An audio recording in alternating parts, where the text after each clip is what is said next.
agradecer la presentación porque ha sido muy amable conmigo en ese sentido.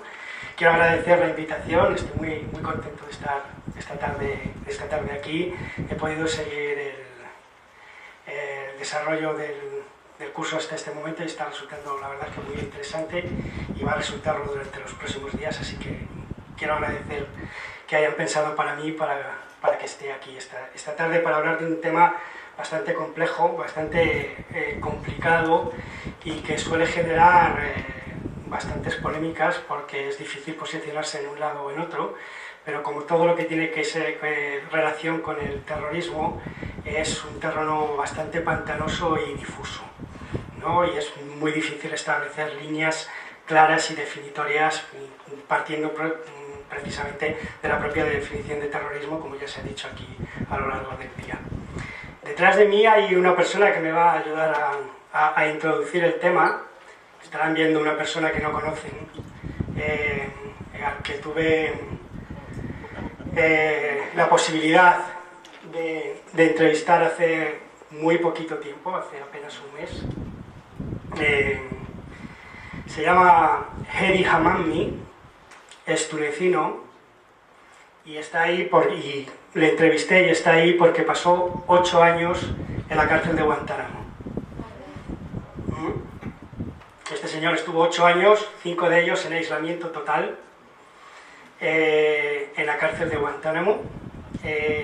Y está aquí porque su historia personal, que voy a resumir muy brevemente, ayuda a glosar y a entender la historia del yihadismo contemporáneo. E insisto en la palabra contemporáneo porque una de las cosas que vamos a descubrir es que el yihadismo como sí mismo no es un fenómeno nuevo, no es un fenómeno que estemos sufriendo ahora desde el año 2014 que apareciera Baghdadi en Mosul o desde que conociéramos a Bin Laden en el año 90-91, sino que tenemos que remontarnos muchos siglos atrás. Yo voy a intentar hacerlo lo más corto posible y dejar abierto un espacio grande porque imagino que habrá muchas preguntas. Muy rápidamente, Hedi Hammami,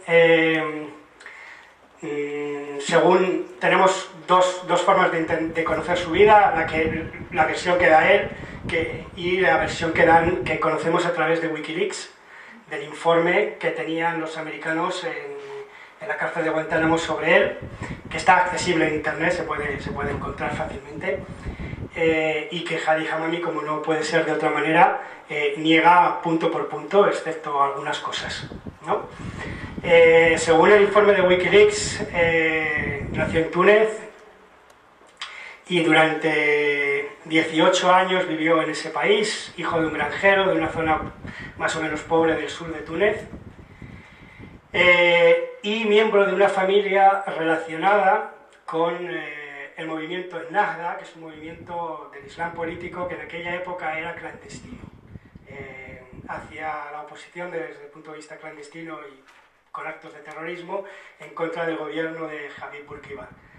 El hermano de Hedi Hammami fue detenido y perseguido por ser miembro activo de Ennahda y los padres y otra parte de la familia también.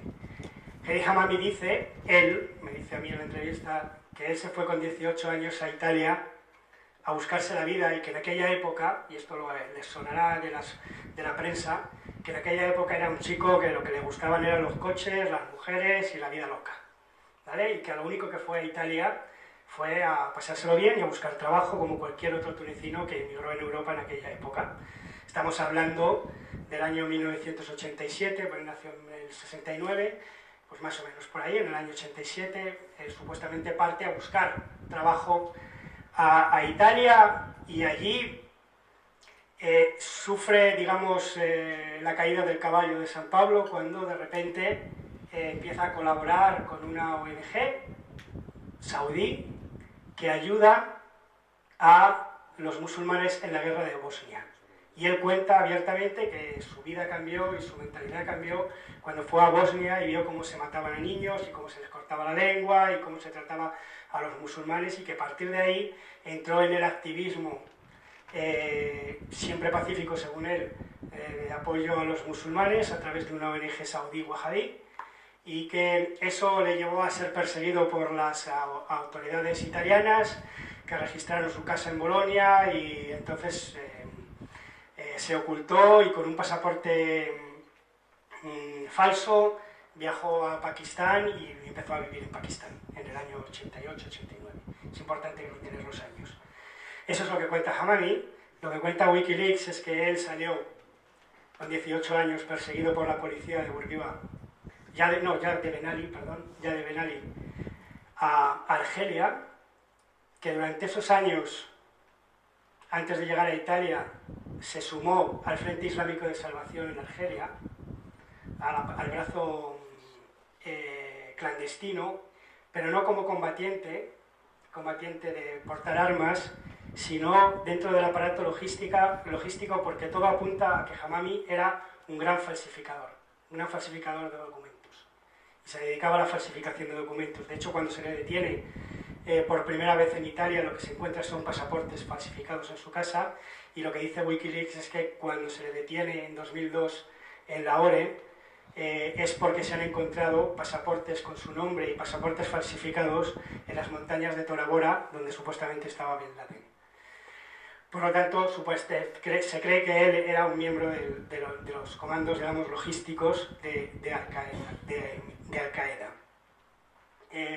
Sí que es verdad que luego después aparece en Italia, después del FIS, aparece en Italia toda la parte de que colaboró con una ONG wahhabí saudí en la ayuda a los musulmanes en Bosnia durante la guerra de los Balcanes, sí está también contada.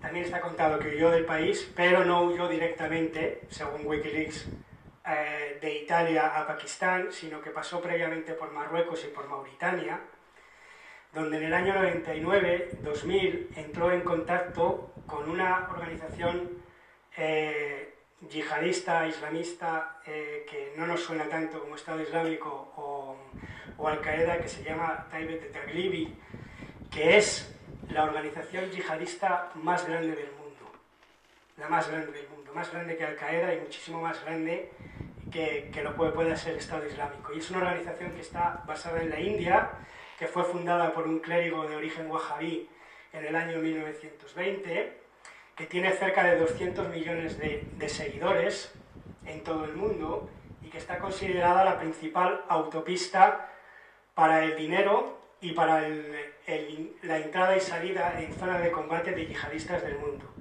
Taglibi son probablemente el gran satán, aunque no se hable tanto de ellos, la organización que mejor mueve el Islam radical en todo el mundo.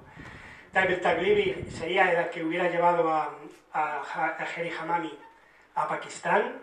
En Pakistán se casó con una argelina, tuvo 2 hijos, y de ahí aparece en el año 2000-2001 en 2 campos de entrenamiento de Al-Qaeda en Afganistán. El siguiente dato que según Wikileaks tenemos de él es que está en las montañas de Tora Bora cuando el ejército americano lanza en 2001 la operación para intentar capturar a Bin Laden, y que logra escapar supuestamente de allí y aparece en Lahore, donde según él, y los propios americanos le dijeron, según dice él, estaba en el lugar equivocado, en el momento equivocado, porque en aquel momento allí en Lahore y en casi todo Pakistán había lo que se llamaba la caza, o lo que él llama la caza, y es que el ejército americano, según su relato, pagaba en torno de 5 y 7 mil dólares por cada prisionero capturado de Al-Qaeda. Las tropas pakistaníes o los grupos policiales pakistaníes capturaban a un yihadista, lo entregaban y, según ellos, Estados Unidos pagaba entre 5 y 7 mil euros por cada uno de los prisioneros integrados a la policía pakistaní. De Lahore lo llevaron a Bagram. En Bagram, sin juicio y sin nada, entró en uno de los vuelos secretos de la CIA y apareció en Guantánamo, donde estuvo entre el año 2002 y hasta el 2010, que fue puesto en libertad.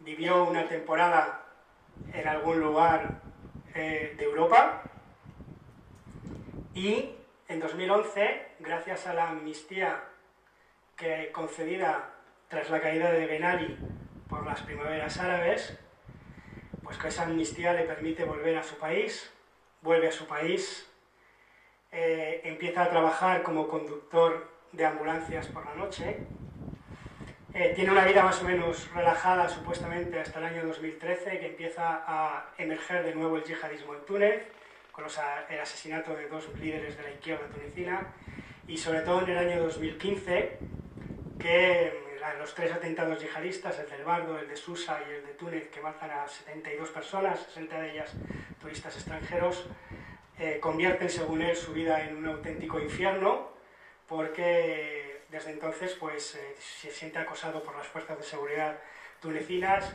En estos 2 años ha tenido que cambiar 6 o 7 veces de domicilio, porque cada vez, según dice, que alquila una habitación en unos barrios además bastante conflictivos, la policía presiona a los caseros diciéndole que es un exconvicto de Guantánamo y que no tiene por qué tener una casa.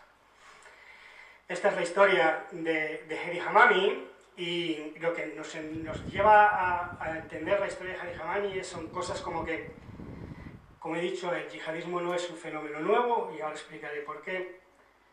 Es sobre todo un fenómeno local, y debemos entender esto para entender cómo se radicalizan los miembros del Estado Islámico y de Al-Qaeda. Siempre es un fenómeno local, es decir, donde se radicalizan es en su casa. Y hay un estudio que después mostraré de un investigador americano que se llama Rosenthal, que demuestra que la mayor parte de los combatientes que se suman al Estado Islámico entre 2013 y 2014 a través de la frontera de Turquía proceden de provincias, localidades, regiones, ciudades o países que tienen un conflicto o una historia conflictiva con el gobierno central. Vienen de lugares que tienen problemas entre la autoridad local y la autoridad general. Vienen de provincias pobres donde siempre ha habido una semilla de la revolución y de luchar por la independencia y por la libertad. Siempre proceden de provincias donde hay una grave represión por parte del gobierno central. Casi todos vienen de ese tipo de provincias, lo que nos da a entender que el yihadismo, la primera fuente del yihadismo es, digamos, el conflicto local, porque provienen de provincias donde son conflictivas. También nos demuestra que es un fenómeno generacional, y por generacional significa que el yihadismo pasa de padres a hijos, y de hijos a nietos. Y que eso lo hace extremadamente peligroso, porque por eso sabemos que hay una continuidad de Al-Qaeda, Estado Islámico y lo que venga en el futuro, desgraciadamente. Porque lo que estamos viendo por estos estudios de los combatientes es que los combatientes que nacen en los años 80, que combaten en Afganistán contra las tropas rusas en los años 80, tienen hijos, porque normalmente van con familias, y esos hijos son los que en el año 2000 combaten del lado de Al-Qaeda en Afganistán y en Pakistán, y los que llevan a cabo atentados como el 11 de septiembre. Y estamos viendo que muchos de los que se suman al Estado Islámico actualmente son los hijos de aquellos hijos que vieron morir a sus padres bajo las bombas de Estados Unidos, y que como no son combatientes que viven solos, sino que viven en familia, están educando a sus hijos dentro de un sistema yihadista, no los llevan a escuelas normales. Y lo que están viendo esos niños es toda la narrativa yihadista. Es lo que aprenden en casa. Aprenden el yihadismo en casa. Y aprenden la venganza en casa, porque ven a sus padres y a sus tíos y a sus primos y a sus hermanos mayores morir en los bombardeos de Estados Unidos o de Francia o en un atentado suicida. Es algo que se mama en casa, como que el hijo de un piloto de motociclismo terminará conduciendo motos probablemente. Habrá otros que no, pero la mayor parte de ellos seguirán lo que hizo el padre. Por lo tanto, el yihadismo es un fenómeno generacional y esa es su gran victoria. Su gran victoria es que probablemente dentro, y esto es triste decirlo, pero probablemente nuestros hijos o nuestros nietos, cuando sean mayores, sufrirán el yihadismo de los hijos de los yihadistas que están matando ahora en Siria, en Libia o en Yemen o en Arabia Saudí. Es decir, estamos en un entorno generacional y eso es muy importante entenderlo, porque si no lo entendemos es imposible solucionar el problema. Veremos también que no es un fenómeno simplemente religioso, que no es la religión el motor único del yihadismo, sino que hay una componente social y política, y que si bien el yihadismo procede del Islam y es parte del Islam, y se basa filosóficamente en el Islam, o en una interpretación, perdón, desviada del Islam, no en el Islam, sino en una interpretación desviada del Islam, ha sido dinamizado y promovido y envalentonado, digamos, por las injerencias extranjeras, pero también pues por la geoestrategia que ha habido en el mundo desde la Segunda Guerra Mundial, de todos los sucesos que ha ocurrido en Oriente Medio desde la Segunda Guerra Mundial, y sobre todo de la connivencia o la respuesta que los líderes árabes han dado a esos conflictos, como la Guerra Fría, durante los años 70, 80, 90. Es decir, es una componente que es muchísimo más amplia. Y, como he dicho, es algo que además veremos que va a continuar, y que a pesar de que estemos leyendo hoy, ayer y antes de ayer, que están a punto de conquistar Mosul, que ha caído Benghazi, que se va a atacar Raqqa, eso no significa el final del Estado Islámico, ni significa el final del yihadismo, sino que estamos en una etapa más, en una fase nueva, ¿no? ¿Cuál sería la solución? Veremos que al final que la situación siempre hay una esperanza, no podemos decir que no hay, y es que hay que cambiar el modelo de sociedad en el que estamos y el concepto que tenemos de cómo deben de ser las relaciones geopolíticas y políticas y regionales con nuestros vecinos y con nuestros iguales, y dejar un poco de lado esa narrativa de nosotros y ellos para buscar una narrativa más común. Es decir, solamente la única solución es crear sociedades de derecho, y eso es muy importante diferenciarlo, porque tienen que ser verdaderos estados de derecho y no esas mascaradas democráticas que hemos intentado implantar con las primaveras árabes. No estamos hablando de democracia, no hay que llevar la democracia a ningún lugar. La democracia es algo que tiene que haber por generación espontánea en cierta manera. Tiene que producirla la propia sociedad, no se puede imponer.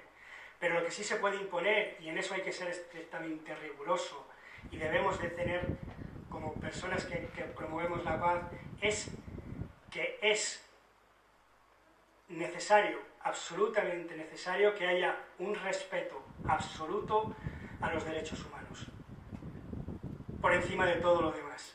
Y eso es crear una sociedad de derecho. Y antes de crear una sociedad democrática hay que crear una sociedad de derecho. Y es más importante crear una sociedad de derecho que crear una sociedad democrática. Ya se votará después. Pero primero tienen que estar los derechos y después pues, vendrán las urnas. Y así tiene que funcionar en el mundo árabe. Tenemos que entender que se deben de promover políticas de reinserción. Hadi Hamani no se ha reintegrado nunca, no se ha reinsertado. Pero no solamente él no se ha reinsertado. Compañeros suyos en Guantánamo, los hemos visto que después de haber sido liberados y después de haber estado tiempo en Guantánamo, han vuelto a salir como líderes en Siria y en Libia. Un compañero de Hamami ha sido uno de los principales líderes de una de las cativas de Estado Islámico en Siria, que ha llevado la organización Estado Islámico en Libia y que murió en un bombardeo de Estados Unidos sobre la ciudad de Sabraza, en Libia, en el año 2016. Hay que hacer verdaderas políticas de reinserción y no persecución y criminalización solamente. Hay que llevar el terreno de la justicia, pero también hay que llevar a la integración, porque al final, como muy bien decía la persona que nos acompañó, si tú no los reintegras, lo que hacen es que ellos, para protegerse, se esconden y se refugian en sus propios círculos yihadistas, donde se retroalimentan y donde nunca se van a curar, y lo que van a es a generar nuevos yihadistas. cambiar las políticas de educación, es decir, la paz solamente se puede enseñar en los colegios y en los institutos, después ya normalmente suele ser tarde. Y debemos de intentar entender que se tiene que cambiar los sistemas de educación, sobre todo dentro del mundo árabe, para educar en la paz, pero desde muy pequeños, ¿no? Y por último, debe de haber un control más absoluto y una marginalización dentro del mercado de lo que es la industria del armamento. La industria del armamento es fundamental y es lo que está detrás de la financiación del Estado Islámico y de otros grupos yihadistas. Nos van a contar qué es el petróleo de contrabando, nos van a contar qué es el contrabando de gasolina, qué es el contrabando de personas, lo que financia el yihadismo y el Estado Islámico. No, es el control, son las armas. Y ahí me quedo con una frase que me chivaron ayer de Frédéric Roda, que decía que la paz hay que hacerla con las armas, no sin las armas. Y efectivamente el comercio de armas es imposible acabar con él, es demasiado poderoso, mueve demasiados millones de euros al año, pero sí que se puede controlar y se puede hacer un negocio de armas o una industria militar mucho más concienciada en este sentido, ¿no? Estamos viendo que la industria militar, y ese está en el origen, por ejemplo, del conflicto que hay ahora entre Arabia Saudí y Qatar, es que después de que el petróleo haya dejado de ser importante para Estados Unidos y para otros países en Oriente Medio, Arabia Saudí, que estaba vinculado a Oriente Medio por la venta de petróleo, se ha encontrado en una encrucijada en la que está perdiendo poder adquisitivo y está empezando a tener bastantes grietas dentro de su sociedad y de su forma de vivir. ¿Y qué es lo que ha hecho Estados Unidos y lo que ha hecho Arabia Saudí para sustituir la pérdida de la venta de petróleo? Porque Estados Unidos no necesita comprar ya petróleo, es autosuficiente. Hemos visto que el mayor contrato que hizo Donald Trump cuando hizo su último viaje a Riad fue 100.000 millones de euros en armamento. ¿Para qué necesita 100.000 millones de euros en armamento un país con 28 millones de habitantes? Arabia Saudí, con 28 millones de habitantes, que es la mitad de España, es el segundo importador mundial de armas. El segundo, por delante de la India. Por detrás de la India, perdón, pero por delante de países como muchísimo más grandes, como puede ser China, puede ser Rusia, como puede ser. Gran parte de esas armas que compra, por cierto, salen de España y se utilizan en guerras como la de Yemen o la de Libia. Tenemos que controlar el mercado de armas porque es el que alimenta y el que financia realmente el yihadismo, ¿no?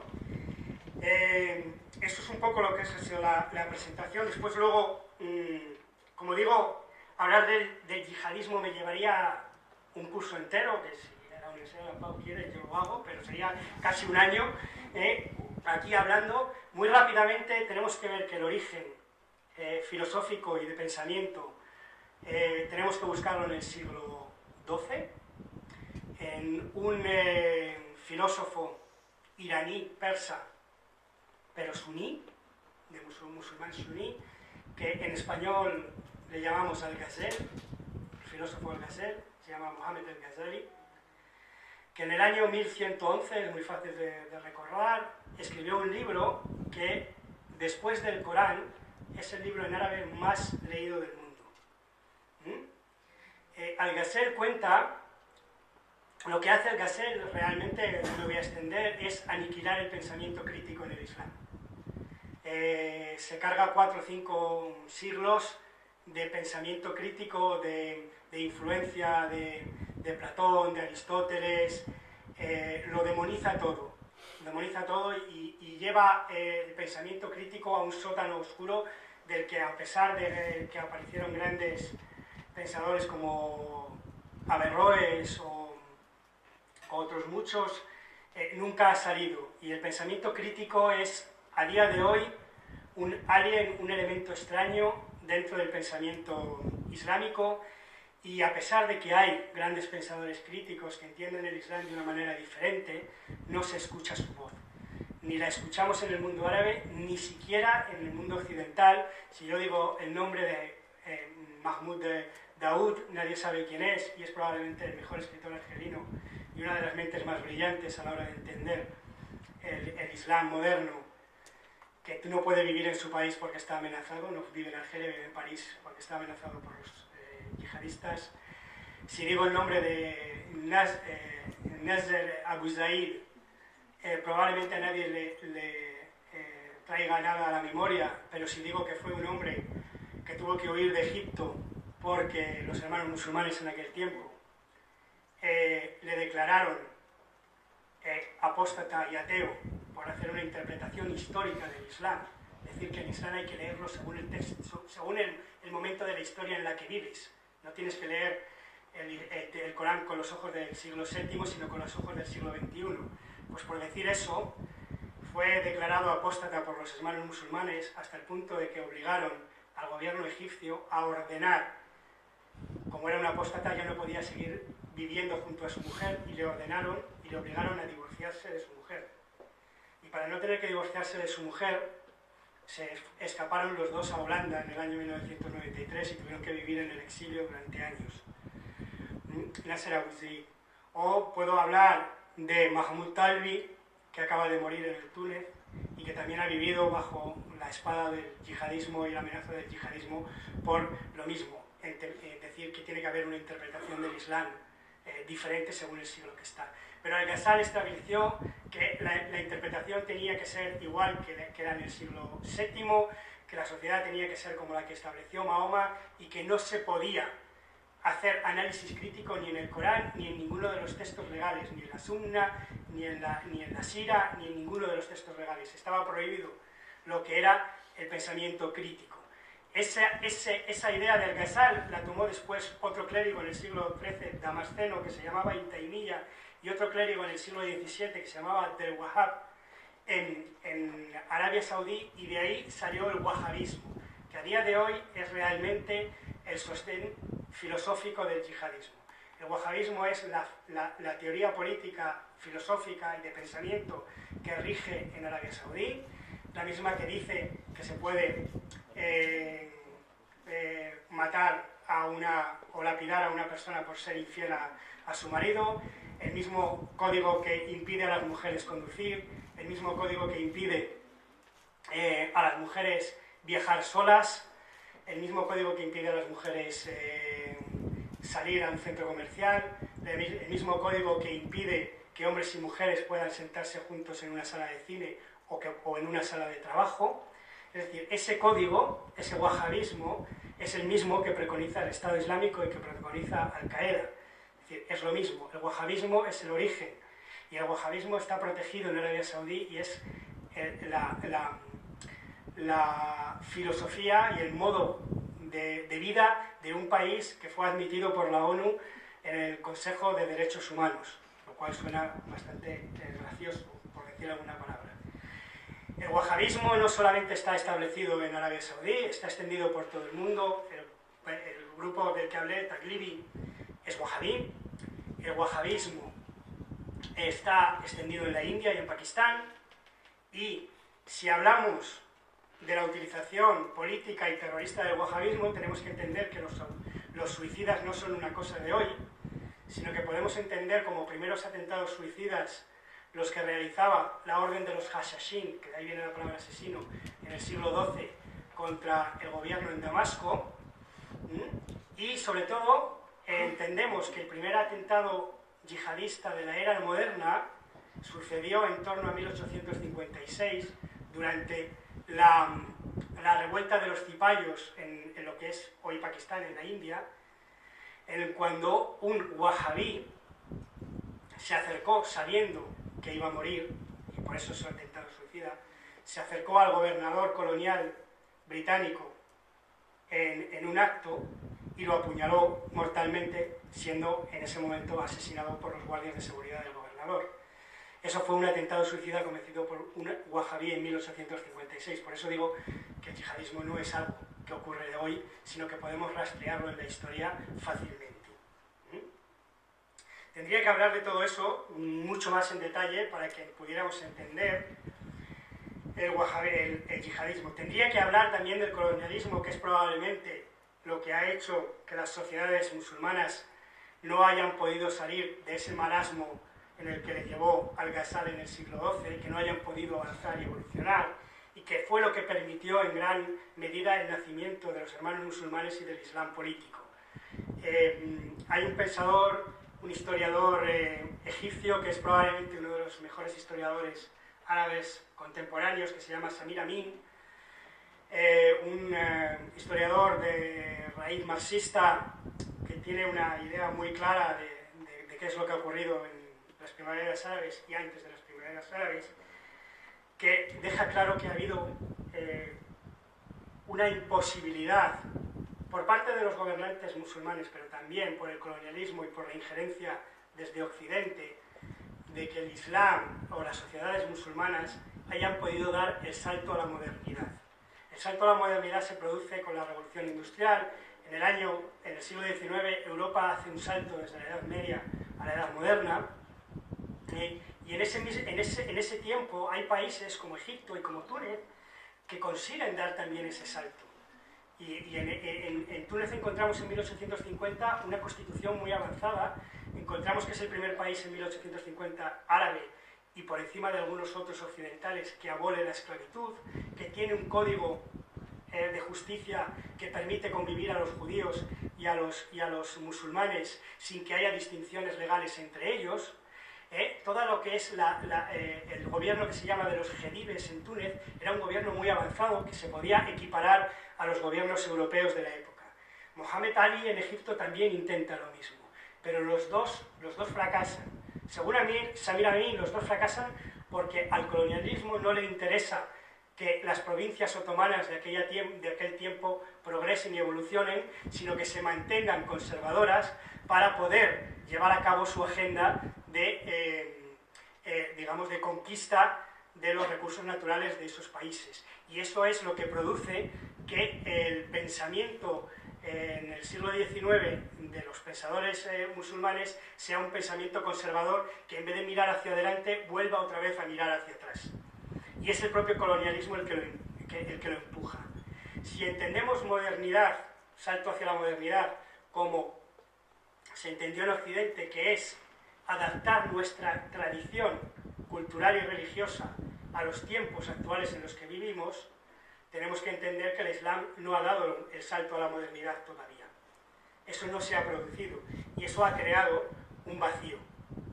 El salto a la modernidad nos puede ayudar a entender por qué el Islam político durante los años 40, 50, 60 o 70 se ha asentado. Samir Amin después entra en una teoría que dice, hay documentos que lo prueban, que los hermanos musulmanes fueron creados con ayuda de la embajada del Reino Unido en Egipto.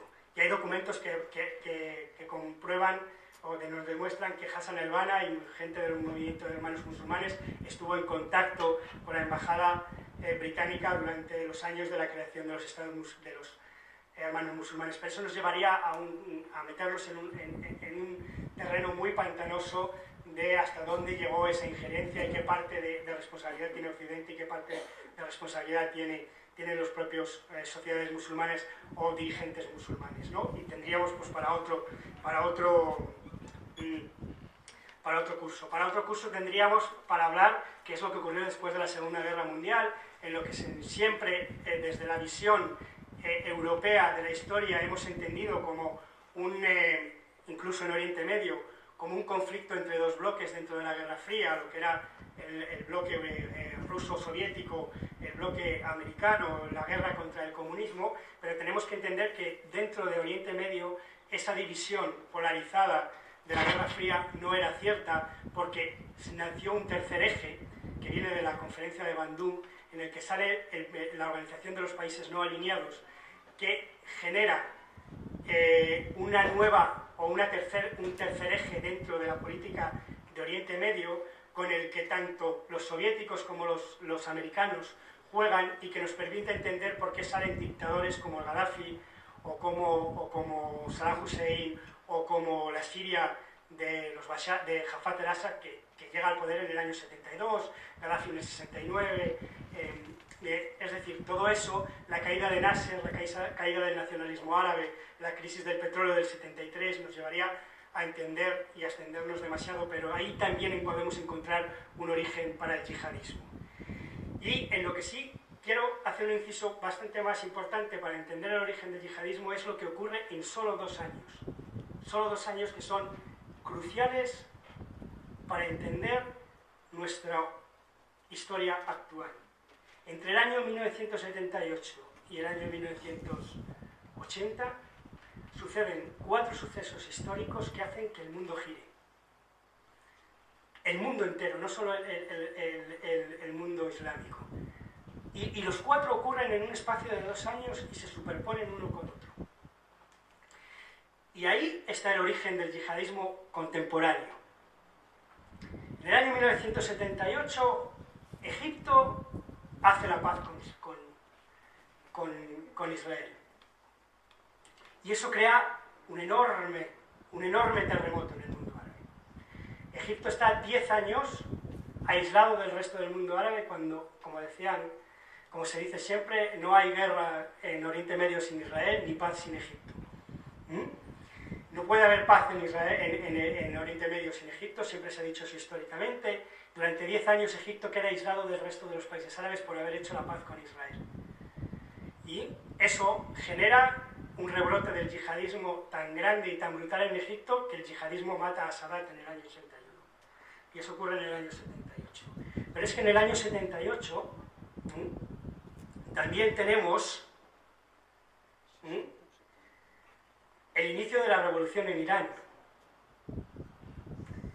En el año 78, porque se nos ha contado la revolución de Khomeini, es verdad, pero es una media verdad. La revolución contra el Shah de Persia, que en aquella época era el principal aliado de Estados Unidos en la región y el que le proveía de petróleo, es una revolución, en el principio, es una revolución laica. Son los movimientos comunistas, los movimientos de izquierda, las mujeres, los primeros que salen a la calle a pedir el fin de la dictadura del Shah, porque era una dictadura. Lo que ocurre es que avanzado el año 79, Khomeini, que estaba en París y tenía muchos contactos y ayuda por parte de Francia y de otros países, y tenía una quinta columna muy bien colocada islamista dentro de Irán, se apropia de la revolución cuando el Shah está ya muy debilitado por las manifestaciones de los movimientos laicos, y da el golpe y acaba con el Shah. Y instala una teocracia iraní. La primera teocracia, como sí misma, de la edad contemporánea, y el primer estado iraní de la historia, estado chií de la historia. ¿De acuerdo? Porque aunque hay un estado chií en el siglo XVI, en realidad lo que hace Khomeini es crear el primer Estado-nación en el concepto que tenemos de Estado-nación chií, y el único que sigue habiendo. Eso genera otro terremoto enorme dentro de Oriente Medio y divide el resto del mundo, porque está la parte que apoya a Irán, que puede ser la parte del bloque soviético, y está la parte que va a atacar a Irán, que es el bloque de Estados Unidos, en el que se suma primero Arabia Saudí, que es donde aprovecha para colocarse como principal aliado de Estados Unidos en la región. Hasta entonces no lo era Irán, pero Arabia Saudí aprovecha la revolución en Irán para convertirse en el principal aliado de Estados Unidos y en su sostén, en su soporte en Oriente Medio, y crea que, por ejemplo, Saddam Hussein sea aliado de Estados Unidos al principio de los años 80 como el muro que va a parar el avance del chiismo por el mundo, ¿no? Y eso divide otra vez de nuevo a Oriente Medio y da un nuevo brío al yihadismo y a las ideas wahabíes, ¿no? El wahabismo a partir de ese momento empieza a crear vínculos y vías y autopistas para extender el wahabismo por todos los países árabes, creando mezquitas, financiando organizaciones caritativas para frenar la supuesta influencia de Jomeini en el resto de los países árabes. Y es esa extensión del wahabismo, decidida por el gran mufti de la Meca y financiada con el dinero del bloqueo en 1973 del petróleo, lo que hace que el wahabismo se extienda por todo el mundo árabe. Hasta ese tiempo el wahabismo no existía en lugares tan remotos como Marruecos o como Túnez o como Argelia, sino que simplemente estaba centrado en el Golfo Pérsico y en la India. Pero la revolución de Irán y la idea de parar la revolución de Irán ideológicamente hace que el wahabismo salte las fronteras de Irán y se establezca en todo el mundo árabe y lleve la semilla del islamismo, del wahabismo violento, que ya la estaba cultivando el islam político de los hermanos musulmanes, pero la lleva un paso más adelante en los años 80. ¿Qué más sucede en el año 80? Tenemos la paz con Israel, tenemos la revolución tenemos la revolución en Irán, tenemos la llegada de Saddam Hussein, no es tan importante al poder, que también llega en el 78, tenemos la invasión del sur del Líbano, que también se produce en el año 78, y en el año 79, al mismo tiempo que Jomeini se hace con el poder en Irán, sucede un hecho histórico que está un poco olvidado, aunque fue bien cubierto y se puede encontrar en los libros de historia, y es que hay un grupo que se llamaba Ikhwan en árabe es lo mismo que hermanos musulmanes, Ikhwan el muslimín. En Arabia Saudí hay un movimiento que se llama Ikhwan, liderado por un antiguo miembro de la familia real y miembro también de las fuerzas de seguridad del reino, que se llamaba Jumayhan al-Otaiba, que lidera un movimiento que se llama el movimiento de puristas, que lo que dice es que la monarquía saudí es corrupta económicamente y moralmente, y debe de ser destronada. Ese movimiento, que crece en el año 79, lo que hace, y es una cosa impresionante en la historia, es que a principios de octubre de 1979, 400 miembros de ese movimiento asaltan la gran mezquita de la Meca y entran en el patio sagrado de la Kaaba. 400 personas armadas, con botas, entran en el lugar más sagrado del Islam y desde allí piden el final de la monarquía saudí. El asalto de la gran mezquita de la Meca termina el 20 de octubre de 1979, prácticamente el mismo día en el que Jomeini declara el fin del Shah de Persia. ¿Y qué es lo que ocurre? ¿Cómo termina el asalto a la mezquita de la Meca? Pues como no podría ser de otra manera, con un baño de sangre. Mueren más de 250 personas, muchos de ellos peregrinos, a manos de las tropas saudíes, pero también de fuerzas de élite del ejército francés y fuerzas de élite del ejército pakistaní, asesorado por Estados Unidos.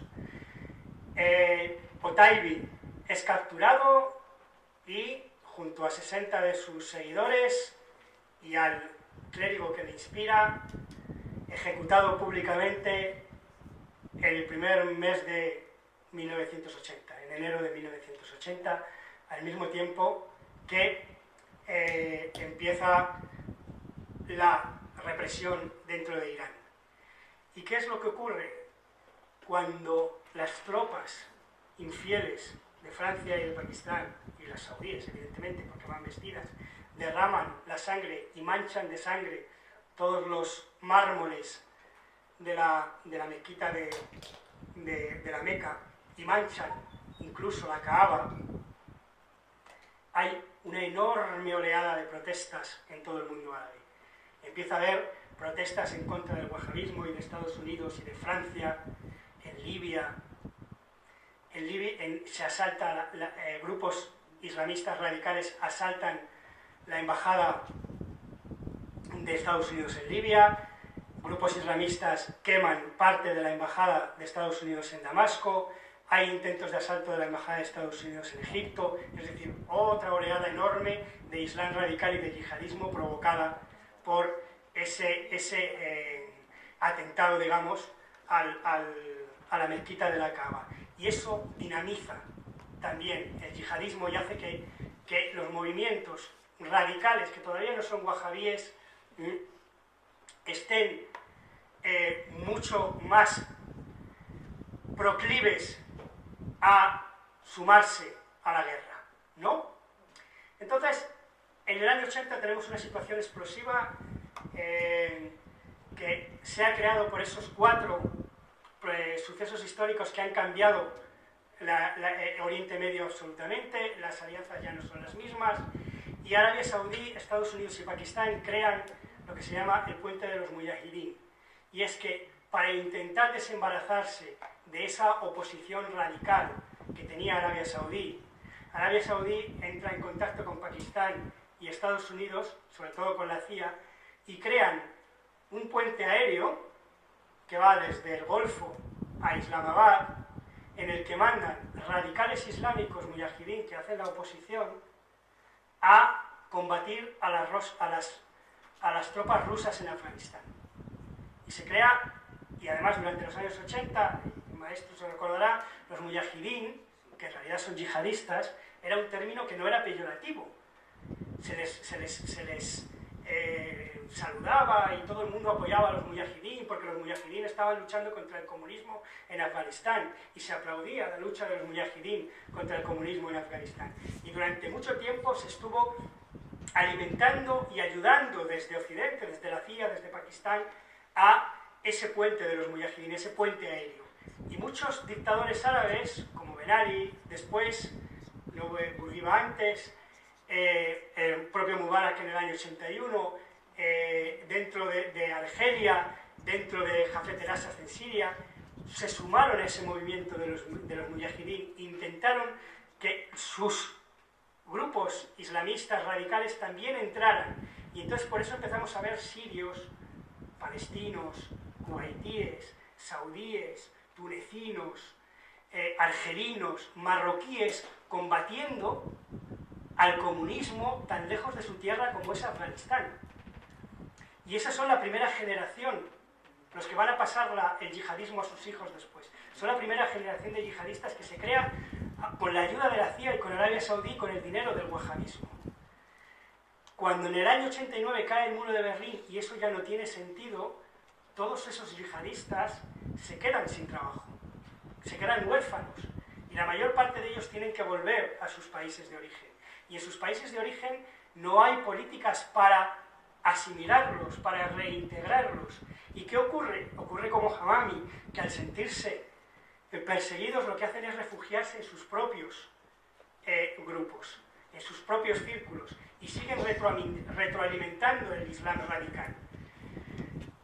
Todo se complica aún más porque en la guerra del 91, cuando en Estados Unidos empieza la guerra del Golfo, ocurre que Osama Bin Laden, que ya era un mujahidín de los años 80, ofrece sus mujahidín al gobierno saudí para expulsar a los iraquíes o para combatir a los iraquíes.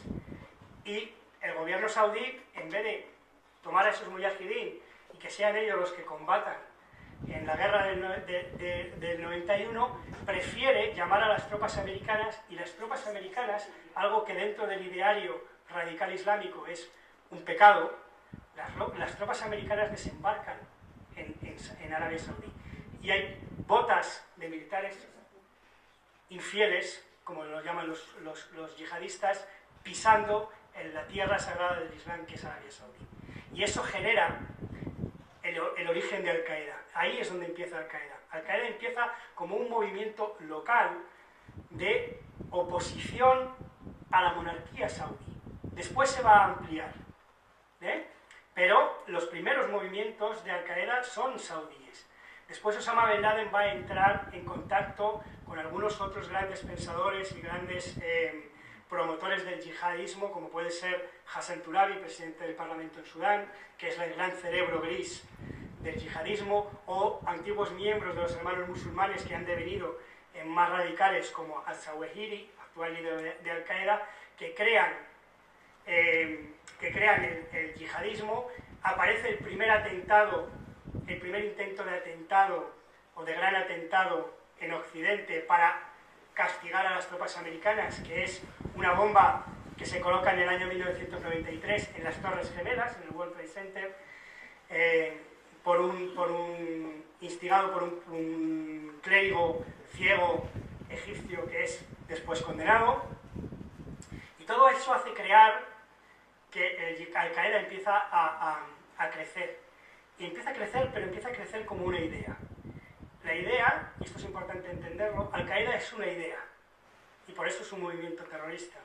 Porque no tiene un territorio que defender, no tiene una idea, es simplemente una idea. La idea de que tenemos que crear una tierra solo para los musulmanes, libre de los herejes, cristianos, chiíes, lo que colocamos en el paquete de herejes, y lejos de los corruptos, es decir, los gobiernos árabes que se han vendido a Occidente y que han preferido a Occidente que a los musulmanes.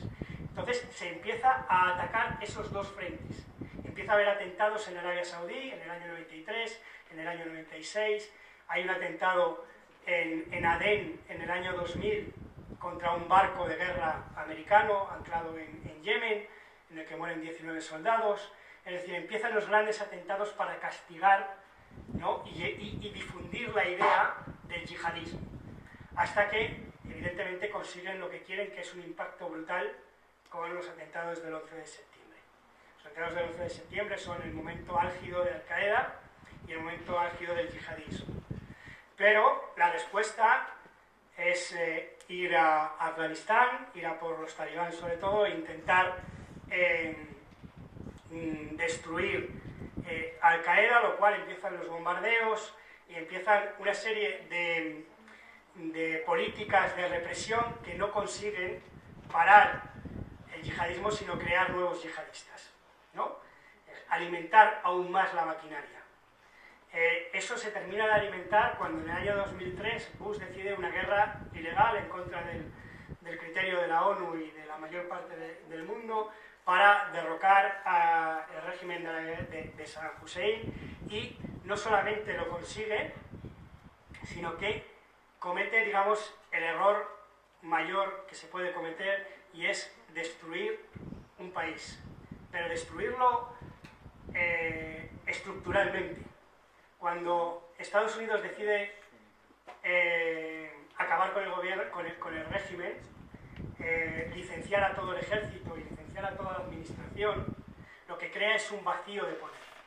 Y en ese vacío de poder los únicos que suelen sacar partido son los radicales.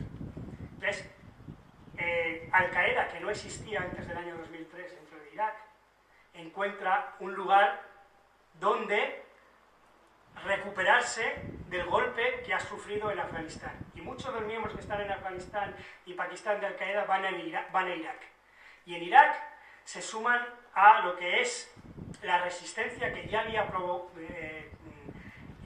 intuido Saddam Hussein y algunos miembros del Consejo de la Revolución iraquí. Y es que parte del Consejo de la Revolución iraquí, antes de que los americanos llegaran a Bagdad, ya se había ido a la clandestinidad y estaba preparando en las provincias suníes de la frontera con Siria, estaba preparando la resistencia que iba a venir en forma de terrorismo después del año 2003, después de que cayera en la dictadura de Saddam Hussein. Al-Qaeda encuentra un hueco ahí y se junta con los radicales y con la resistencia suní, y encuentra un terreno baldío en el que poder ser vacío, no baldío, sino vacío, en el que puede plantar la semilla. Y esa semilla empieza a crecer. Y en el año 2004-2005, ahí encontramos el primer grupo que se llama Estado Islámico. Se llama Estado Islámico ISIL, ¿de acuerdo? Y ya ahí está Baghdadi. Aparece Baghdadi como una de las partes de ese ISIL.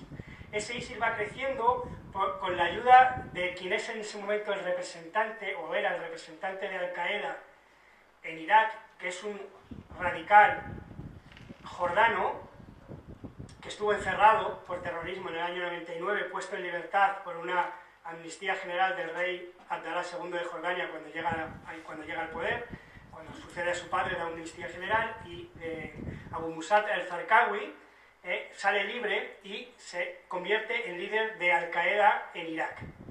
Pero al-Zarqawi en el año 2004-2005 entiende que el conflicto tiene que ser diferente y que no solamente hay que combatir a los americanos, sino que hay que combatir también a los chiitas porque son realmente infieles.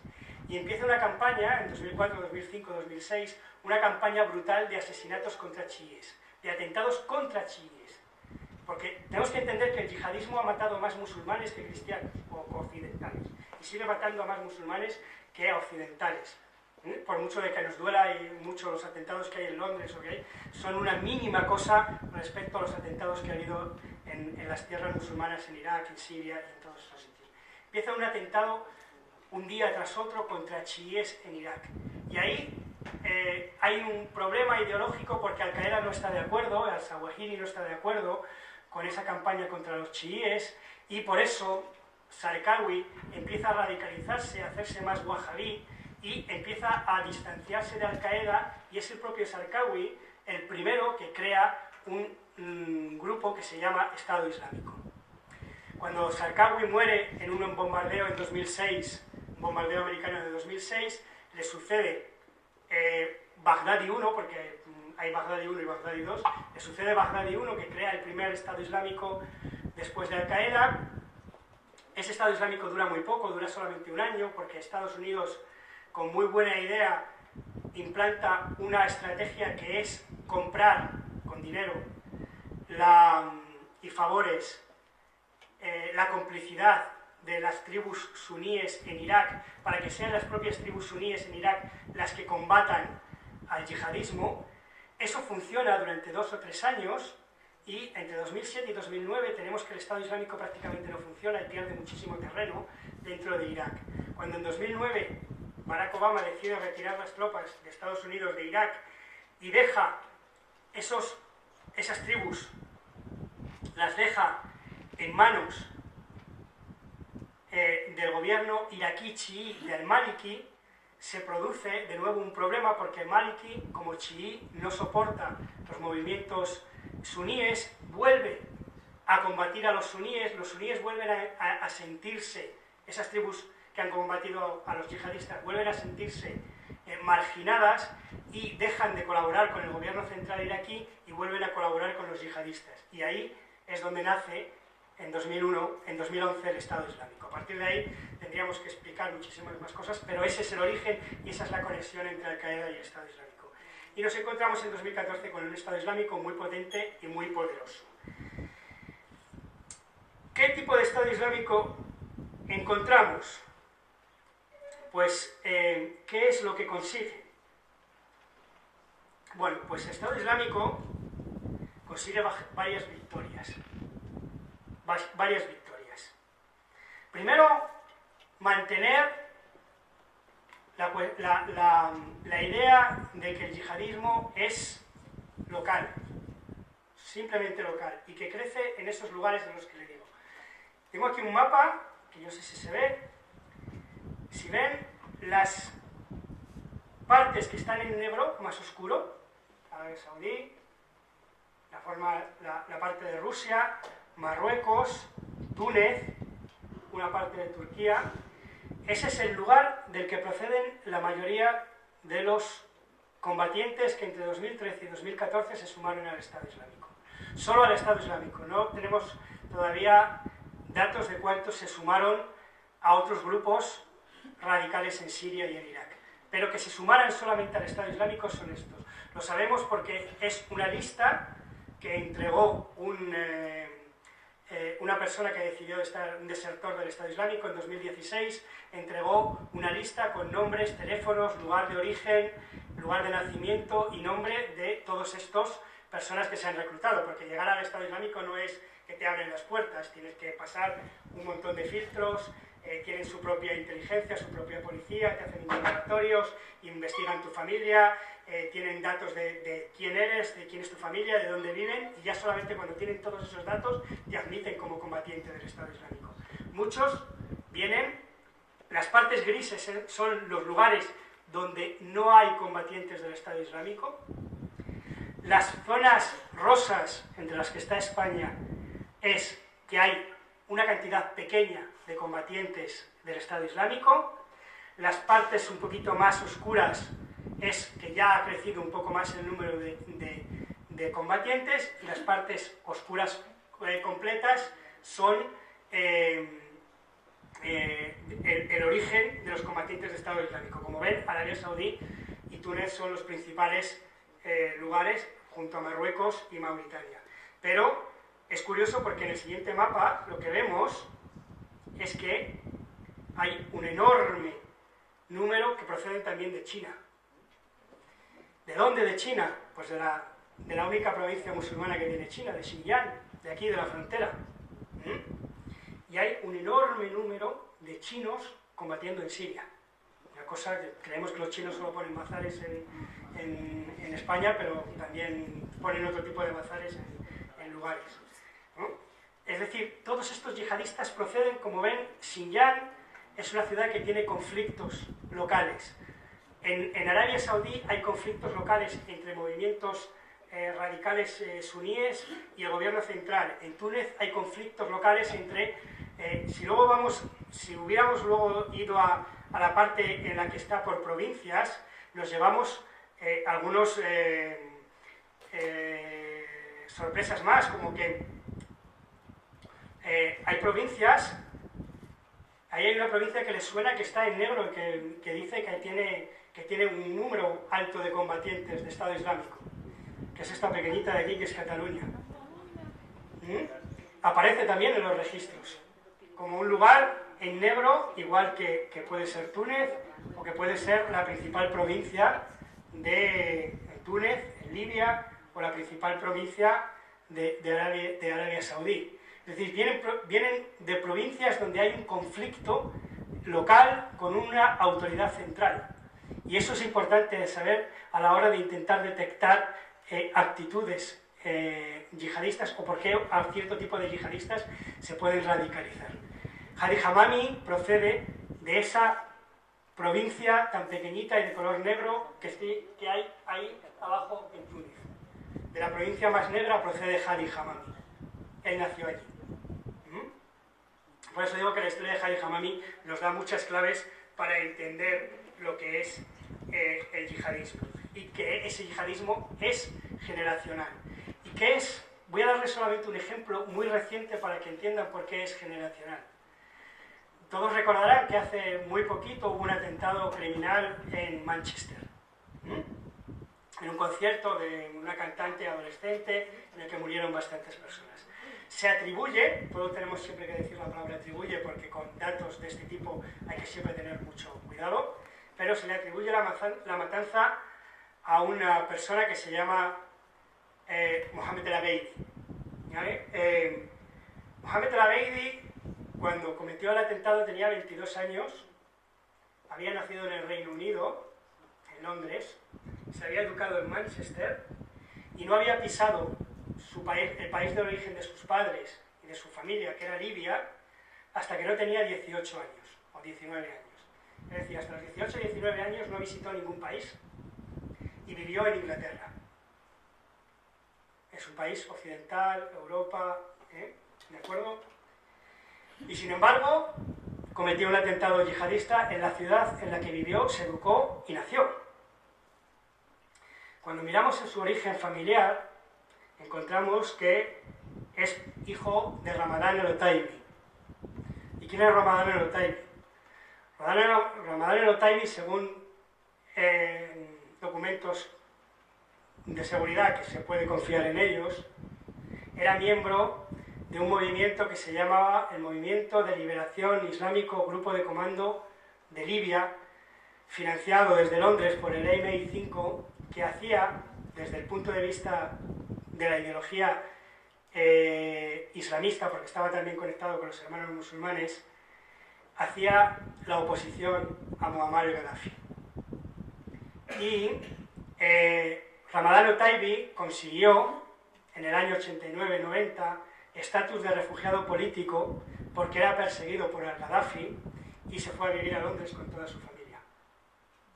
Cuando se fue a vivir a Londres, los servicios de seguridad libios ya habían alertado de que esa era una persona que estaba vinculado a movimientos yihadistas extremistas, y de hecho su jefe, que se llama Belhaj, está vinculado a Al-Qaeda, conoció a Osama Bin Laden en Pakistán y fue detenido en el año 2002 en la India, en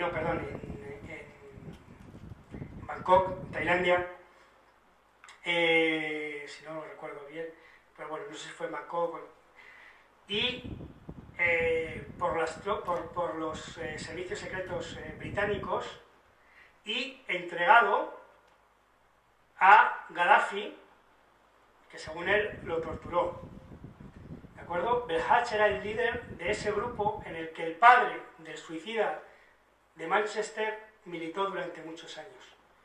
Es decir, tenemos una generación que ha crecido en un entorno y que ha conocido una educación yihadista y que con 22 años ha llevado el yihadismo, que ha mamado en su casa y en sus círculos. Y da igual que ese círculo esté en Libia, esté en Pakistán, esté en Canadá o esté en Londres. El problema es que normalmente esas personas no están integradas en la sociedad y forman parte de círculos cerrados donde esa idea de la venganza, de que mataron a mi padre y tengo que vengarme, o que solamente he conocido una interpretación del Islam, esa interpretación desviada que me lleva a entender el Islam de una manera combativa, es la que he aprendido en mi casa todos los días. Da igual a la escuela a la que vaya. Si en mi casa lo que me enseñan es el Islam radical, yo seré un Islam radical. Y terminaré pudiendo ser un Islam radical. Habrá excepciones, pero es generacional y es educación lo que nos lleva. Y cuestiones como el atentado de Manchester, cuando se estudia desde el principio, se entiende por qué ocurre. ¿De acuerdo? Y por último, ya lo que también nos enseña el Estado Islámico, o lo que nos ha enseñado, es por mucho que digamos que a corto plazo el Estado Islámico está perdiendo terreno en Mosul, está perdiendo terreno en Raqqa, ha perdido Benghazi, ha perdido Sirte, estamos ante el final del Estado Islámico. No estamos ante el final del Estado Islámico. Primero tuvimos unos grupos locales, luego tuvimos Al-Qaeda, de Al-Qaeda salió Estado Islámico y de Estado Islámico saldrá otra cosa, porque no hemos puesto todavía la solución. Y tendremos otra cosa, y esa es la gran victoria del Estado Islámico, que va a sobrevivir. A lo mejor ya no tiene un territorio, pero va a sobrevivir como idea, porque nadie se acuerda ya de Al-Qaeda, pero hoy Al-Qaeda sigue viva, a pesar de que oigamos todo el día de Estado Islámico. Al-Qaeda sigue viva en Libia, sigue combatiendo en Libia, sigue buscando en Pakistán, sigue buscando, estando presente en Yemen, está presente en Mali, está presente en otros muchos sitios, se mantiene, por mucho que haya tenido un problema territorial, la idea yihadista se mantiene de generación en generación. También ha demostrado algo, y es verdad lo que ha dicho Tomás esta mañana, ha fracasado porque la frontera que ha intentado borrar, que es la frontera entre Siria e Irak, porque todo lo que hace común a Al-Qaeda o Estado Islámico y a todos los movimientos yihadistas es que están en contra de las fronteras que se dibujaron en la época colonial. Quieren borrar esas fronteras, quieren borrar los acuerdos de Sykes-Picot. Ese es el objetivo de todos ellos, y es común. Todos quieren borrar esas fronteras. En Al-Qaeda era una idea, la idea idealista, queremos borrar las fronteras. Estado Islámico ha demostrado que se pueden borrar. Durante un tiempo la frontera entre Siria e Irak, que se dibujó en el año 1920 y pico, que sean los acuerdos de Sykes-Picot, que no son del 16, pero de 1916, pero luego se desarrollan después, esa frontera dibujada consiguió borrarla y ha mandado la idea de que es posible borrar esas fronteras. Y ha llevado a otros grupos a entender que es posible a día de hoy borrar las fronteras que se dibujaron hace más de 100 años. ¿Y qué ocurre? ¿Quién está ganando la guerra en Mosul y en Raqqa? ¿Qué tropas están dirigiendo los ataques contra el Estado Islámico? No son solamente los americanos y los iraquíes. La mayor parte del peso del combate en Mosul, en Raqqa y lo que sea próximamente en Deir el-Sur, lo están llevando los kurdos. Y los kurdos van a querer su propio Estado y van a querer borrar las fronteras, porque los kurdos no tienen Estado, porque nadie les dibujó unas fronteras, porque el Estado kurdo está dividido en 4 países. Hay parte del Kurdistán en Irán, hay parte del Kurdistán en Irak, hay parte del Kurdistán en Turquía y hay parte del Kurdistán en Siria. Por lo tanto, el Estado Islámico ha conseguido la victoria al conseguir demostrar que esas fronteras ya no sirven. Y hay una tercera y última victoria que tiene que ver con el fracaso de las primaveras árabes, y es que las primaveras árabes a corto plazo, y en el objetivo que nos han vendido, que era crear sociedades democráticas, han fracasado. Y ni siquiera Túnez, que es la única excepción, todavía a día de hoy está demasiado frágil y no tenemos seguridad de que vaya a poder mantenerse durante mucho tiempo. Pero lo que ha demostrado las primaveras árabes es que ha acabado el viejo orden en Oriente Medio. En Oriente Medio, en los años 80, en esos 4 grandes conflictos que sucedieron en solo 2 años, se configuró un Oriente Medio dividido en 2 bloques, el bloque iraní, el bloque saudí, y todo se dinamizaba a través del conflicto entre suníes y chiíes, o más bien entre Irán y Arabia Saudí. Y había solamente 2 bloques bien diferenciados, ¿de acuerdo? Y los demás fluctuaban entre esos 2 bloques.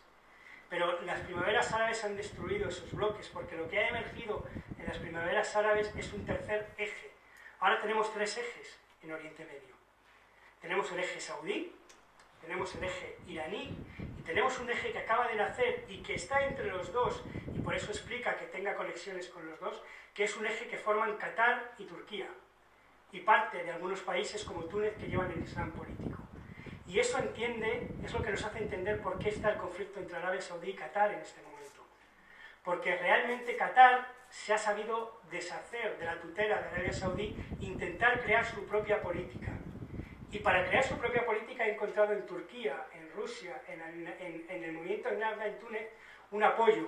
Y ha estado financiando movimientos del Islam político, no terroristas, porque el terrorista es muy difícil decidir quién es terrorista y quién no, pero movimientos del Islam político similares a los hermanos musulmanes, ha apoyado a Ennahda en Túnez con dinero, ha apoyado al gobierno islamista en Trípoli, ha apoyado a gobiernos que están en contra de Arabia Saudí. Por eso Arabia Saudí se ha puesto en contra de Qatar, porque Qatar está generando un bloque dentro del Islam político que hace la competencia como líder del Islam y como principal socio de Occidente a Arabia Saudí. Y tenemos que, por mucho que Estados Unidos y el lobby militar y conservador que hay en torno a Trump quieran ahora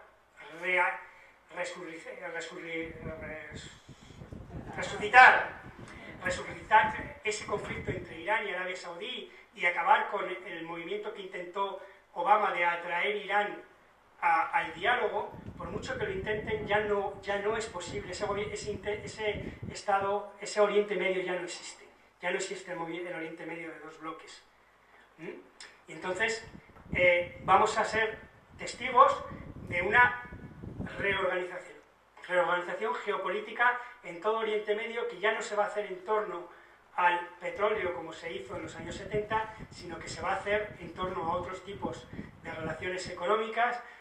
Pueden ser las armas, pero también pueden ser pues, el mercado, los intereses de Rusia en el Mediterráneo, los intereses de Rusia desde hace muchos siglos, muchos años y décadas en Siria, el contacto que ha tenido Rusia con Irán durante mucho tiempo. Es decir, Estado Islámico vive gracias a que hay una destrucción, o se ha caído con las primaveras árabes el antiguo Oriente Medio, hemos creado un vacío de poder, y en ese vacío de poder siempre quien saca beneficios son los movimientos yihadistas.